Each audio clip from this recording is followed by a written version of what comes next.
It's Brian Preston, the money guy. Okay, here's a question, because I'm curious to know what you're going to say to this one. This is from Ryan Kearns. This is on YouTube. What question should I ask a tax pro before hiring, and where can I find a good one? Been using TurboTax for years, but situations started to get more complicated. Investment gains, married, etc. So how do I find a good accountant, and how do I know if I found a good accountant, and what are some questions? I figure since you did, 16, 17 years of public accounting, you probably have some thoughts there.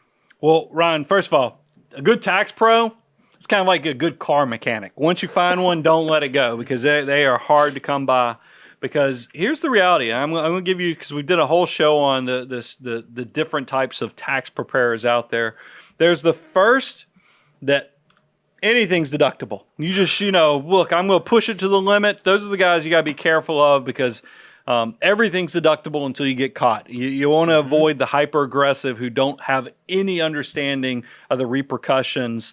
You also want to be careful of the tax advisor that only, it's essentially the shoebox preparer, meaning that whatever you show up in your shoebox is what they're going to prepare your taxes with.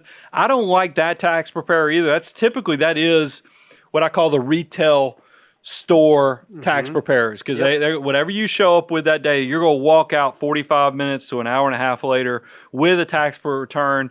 There's not going to be a lot of questioning saying, hey, what additional deductions should you potentially qualify for? Are there any credits you ought to look at? Is your state kind of unique on some unique things that you could be doing?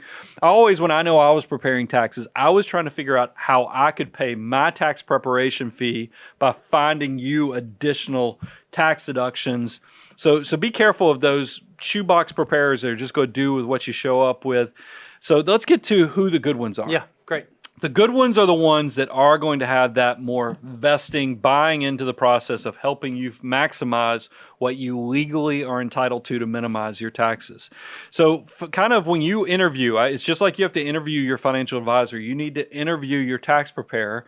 Ask them, what is their process? Are they going to ask you questions? Are they going to be looking for additional credits and tax deductions to confirm? And will they represent you if you ever actually had an audit? That's another thing, because you never want to go represent yourself if you're fully audited by the IRS. You want to have a professional, so it'd be nice if the person that you're talking to could actually represent you as well. So that probably means it's going to need to be a CPA. And I think that probably leads to, for Ryan, because I have no problem with TurboTax. I think probably the majority of the public could get away with just using TurboTax because the interface is so good now that it's just walking you through a questionnaire.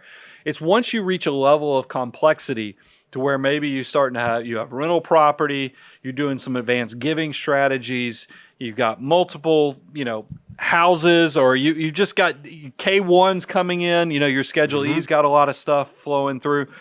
If you're having trouble herding the cats every year, your shoebox is turning into filing cabinets, you probably need a paid professional like a CPA or something like that. Just make sure you go through that process, ask the questions, and if they seem so busy they won't even answer your questions, that's probably a good indicator right there. But it is a hard process to find somebody who cares. And one word of caution, just because you hire a professional tax preparer doesn't mean that your tax situation is going to change dramatically. We've had that before in the past where we've recommended our clients who had more complicated returns hire a preparer, and the clients, just because they're so nerdy, they did the return themselves just to check, and they're like, well, they didn't do anything different. Well, that just shows how good of a tax preparer you are.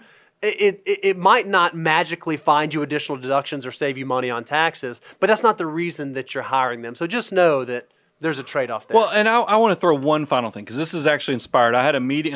We actually had a Money Guy viewer who came and did a tour yesterday. Okay. His name was Dwayne. He probably wouldn't mind me sharing his first name.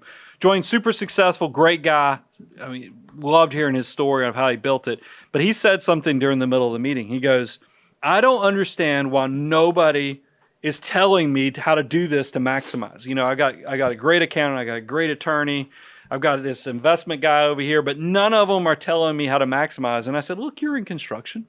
I said, you got a general contractor that sits over all of it, that brings in the electrician, the plumber, and the framers, and actually makes sure.